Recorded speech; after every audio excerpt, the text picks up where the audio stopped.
आज हम Bhagavad Gita chapter 16 the divine and the demonic natures के श्लोक 11-12 एक क्लब किया हुआ श्लोक है, उसको कवर करेंगे। रोज़ की तरह पहले संस्कृत में श्लोक को पढ़ेंगे, उसके इंग्लिश ट्रांसलेशन को देखेंगे और मीनिंग को समझेंगे। चलिए शुरू करते हैं। सिंताम अपरिमेयां च प्रलयन्ताम उपस्थिता कमोपभोगा परमा इतावद इति निश्चिता असापसासतैर्बधा कामक्रोधा परयणा इहन्ते कामा भोगर्थम् अनयाये नरथा संचयान्। They believe that to gratify the senses is the prime necessity of human civilization. Thus, until the end of life, their anxiety is immeasurable, bound by a network of hundreds of thousands of desires and absorbed in lust and anger, they secure money by illegal means for sense gratification.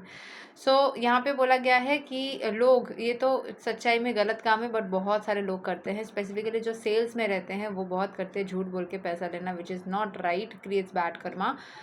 हाँ, so they believe that to gratify the senses is the prime necessity, मतलब अपने मन की मुराद को पूरा करना लोग अपने सबसे ज़्यादा प्रायोरिटी में रखते हैं। दस until the end of life, life and होते होते उनका एंग्जाइटी बहुत बढ़ जाता है। ठीक है, bound by network of hundreds of thousands of desires, मन में इतनी सारी इच्छाएं होती है जिसमें लस्ट और एंगर, हवस की इच्छा, पाने की इच्छा, पाना ही पड़ेगा, किसी भी तरीके से करना पड़ेगा, नहीं हुआ तो गुस्सा हो गए, ये सारी चीज़ों से एब्जॉर्ब होते होते वो लोग मतलब मनी अर्न करने लगते हैं through wrong means, illegal means, अपने मन की मुराद को पूरा करने के लिए। द डेमोनिक एक्सेप्ट, जो डेमोनिक लोग होते हैं, ऐसे ना बोला जाए तो दुनिया में ज़्यादा से ज़्यादा पॉपुलेशन ही डेमोनिक है।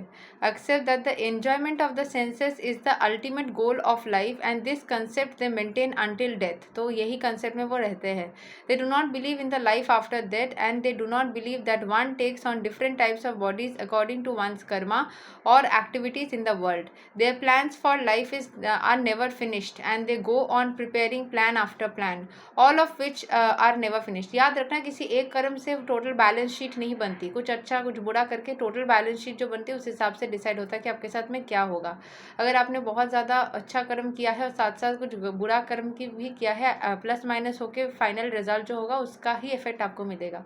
कभी एक कर्म से चीज़ें होती नहीं, इसीलिए कभी कोई बोलते हैं ये इंसान ने इतना कुछ बुरा किया फिर भी इसके साथ क्यों बुरा नहीं होता, क्योंकि इसने उतना सारा अच्छाई भी कहीं ना कहीं किया होगा, तो वो बैलेंस शीट के हिसाब से होता है। ठीक है, और कुछ लोग कुछ करते ना करते ही उसका फल मिल जाता है, so that is also a part of their Karma, कि वो रिलीज हो जाती है संग संग। जब बुरा कर्म करो उसका फल तभी मिल जाए तो फिर बच गए। Their plans for life are never finished and they go on preparing plan after plan, all of which are never finished.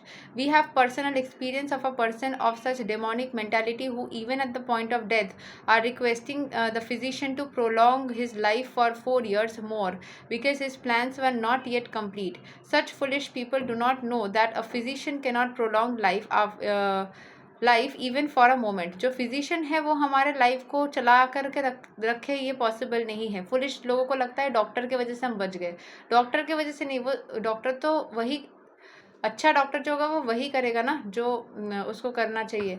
ठीक है, सो कभी ऐसा पॉसिबल नहीं है। व्हेन द एक्चुअल में हमारी अंदर की जो पावर है, हमारा जो माइंडसेट है, वो बहुत ज़्यादा रिस्पॉन्सिबल होते हैं चीज़ों को करने के लिए। सच तो when the notice is there is no consideration of the man's desire. The laws of nature do not allow a second beyond what is destined to enjoy.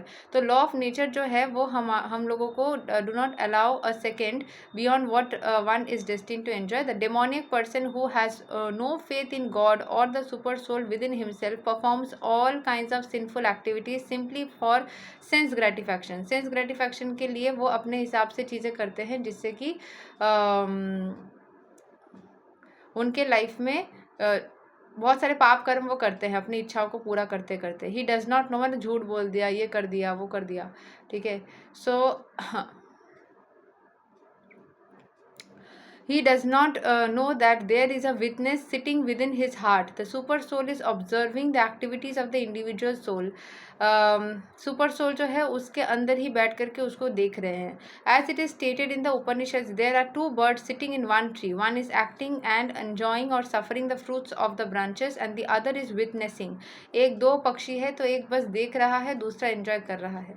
But one who is demonic has no knowledge of the Vedic scripture, nor has he any faith. Therefore, he feels free to do anything for sense enjoyment, regardless of the consequences.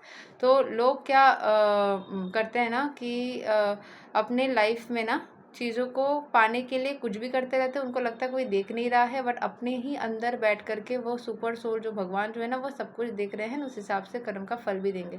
तो कर्म को अपने इसीलिए हमेशा अच्छा रखना बहुत ज़्यादा इम्पॉर्टेंट है. यही तक है. श्लोक नंबर 11-12 क्लब किया हुआ भगवद गीता चैप्टर 16. अगले दिन हम श्लोक 13-15 वो और एक क्लब किया हुआ श्लोक है उसको कवर करेंगे. तब तक के लिए हरे कृष्ण, राधे राधे, जय श्री राम.